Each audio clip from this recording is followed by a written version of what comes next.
So I've been watching the UFC since 2022, and there's this matchup that I've always fantasized about, and that's Cory Sandhagen versus Sean O'Malley.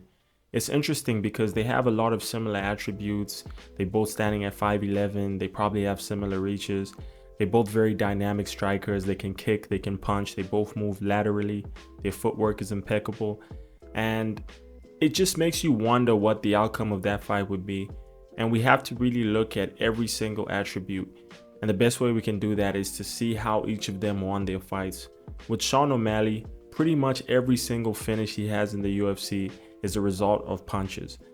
Whereas with someone like Cory Sandhagen, he doesn't really knock people out with punches. Only early in his career, I believe he did knock out someone with a punch or finish someone with a punch. But most of his finishes are something that's, like an anime scene. It could be a spinning wheel kick, a flying knee that he landed on Frankie Edgar. And it just makes you wonder, will he be able to land some of these strikes at the highest level of MMA, that being the top 5 bantamweight division? I don't know. I really don't think so. It's a lot easier to land something like a punch. So I believe Sean O'Malley has a higher success rate when it comes to finishes. That is at the highest level. So someone like Cory Sandhagen would have to be perfect for 5 rounds straight, whereas Sean O'Malley may just have to land something down the pipe. And he's landed that on numerous occasions. He landed that against Aljamain Sterling. We've seen what he did to guys like Thomas Almeida. He dropped Petr Yan. And I know Sean O'Malley fought a lot of cans early into his UFC career. He was kind of boosted by the UFC because he's a star, But when he did fight the best of the best, that was Chito Vera, Petr Yan, and Aljamain Sterling, he did shine. I mean, you could look at his fight against Petr Yan. A lot of people think that fight was a robbery. I do not think so. I was trying to score the fight today, and I just don't think it's a robbery, man. I mean, you could argue that Petr Yan won, but it's not a robbery. That fight was so close. I feel sorry for the judges because no matter how they scored it, it was still going to be, I don't know, there was still going to be some controversy, or at least for me. And I know it's a lot easier for people to call it a robbery when they don't like the fighter. Sean O'Malley is not the most likable champion, or former champion, if I may say. I don't know what it is about him. His style is very entertaining, but I just don't think he has the same aura that guys like Alex Pereira, Khalil Roundtree, Yuri Prohaska have. He's more of a guy who doesn't look the part, but plays the part very well. And that just doesn't sit right with a lot of people, hence them being so hostile towards him. But no matter how you feel about what he does outside of the cage, you just can't overlook what he does in it.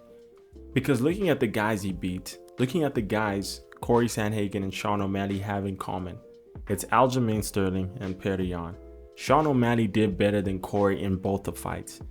Aljamain Sterling submitted Cory Sandhagen in the first round, whereas Sean O'Malley knocked out Aljo in the second. Now, a lot of people might argue that Cory wasn't the version that he currently is, but he still got submitted, and we just can't act like that didn't happen. And there's a chance that if they were to fight again, Cory would get submitted.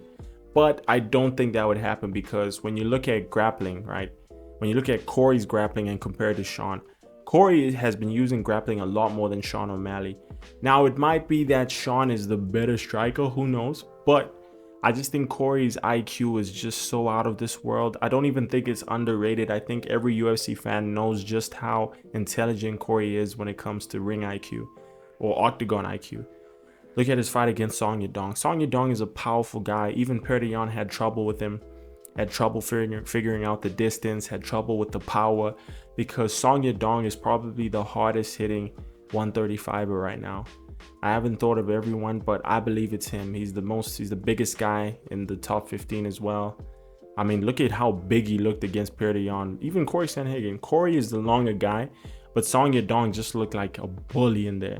But Cory figured him out. He mixed up the takedowns and he won the fight. He TKO'd him. And notice how when Cory Sandhagen finishes someone with punches, I guess it was an accumulation of punches and whatever else he was landing on Song. It's never a knockout or a knockdown. It was a doctor stoppage. And I'm not saying that's not impressive. I'm just saying if he fights Sean O'Malley, right, it's pretty clear who's going to be landing the harder punches. And that's Sean O'Malley. So that's something to consider. And Let's not act like Cory didn't get 49-46 by Perdion. I watched the fight this morning and wow, I was just so impressed, man, because the first time I watched the fight was years ago, maybe over a year ago, and I was rooting for Cory. But Cory only won the first round. He was looking really good in the first round, landed way more punches. That's where Cory really shines. He has a lot of volume, but that's to his own detriment. He focuses so much on point fighting you to a decision that he forgets about actual damage. Perdion is not a high volume guy, or at least in the first round, he'll just download information. By the second, hopefully he's figured you out, and that's when he takes off. And that's how he wins a lot of his fights, because apparently in Aljo's first fight with Perdion, second or first fight, Aljo outstruck Perdion in the first round, and that's when Perdion had downloaded information. Then he started to do better. So he's a slow starter regardless of who he's going up against, and we saw that in his fight against Cory. Whereas Sean O'Malley did a lot better than Cory against Perdion. Sean O'Malley knocked down Perdion. Sean O'Malley arguably won his fight against Perdion. I would not score that fight. I'm not going to score that fight. I'll only post a video when I feel really ready, when I've studied it, when I've counted all the strikes, graded them according to damage. But that fight was a whole lot closer than Cory's fight with Perdion. But who knows, if Perdion's fight against Sean was a 5-rounder, there's a chance that Perdion was going to win, because he tends to shine a lot in the later rounds, and 3-rounders just don't benefit guys like Perdion because he's a slow starter. He downloads information. But from the footage that we did see from both fights, Sean O'Malley versus Perdion and Cory versus Perdion, it's pretty clear that Sean did a lot better, and I don't see why a lot of people think Cory is much better than Sean O'Malley, if at all, because when you look at the guys they fought, right, Sean did better in both fights. So I feel like this whole narrative that Cory is gonna beat Sean, I really don't know where it's coming from, because I won't lie, Cory is a great fighter, but when he does fight the best of the best, the top 5, oftentimes he loses, because he's lost 2 wins were against Rob Font and Song Yadong. And let's be real, Rob Font and Song are good fighters, but Rob's no Sean O'Malley, Rob's no Umar Nurmagomedov, Rob's no Perdion.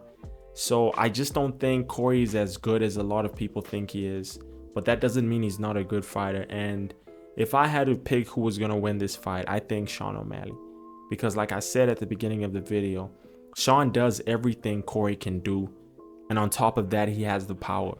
Because look at the footwork, man.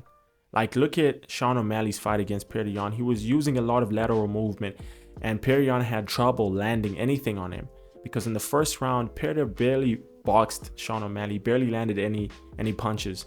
He couldn't figure out the distance. Sean O'Malley would dart in with the 1-2 and then dart out, and while Perdion's trying to counter, Sean O'Malley's already gone. So I just don't think Cory's gonna beat Sean O'Malley, but you guys let me know what you think in the comments.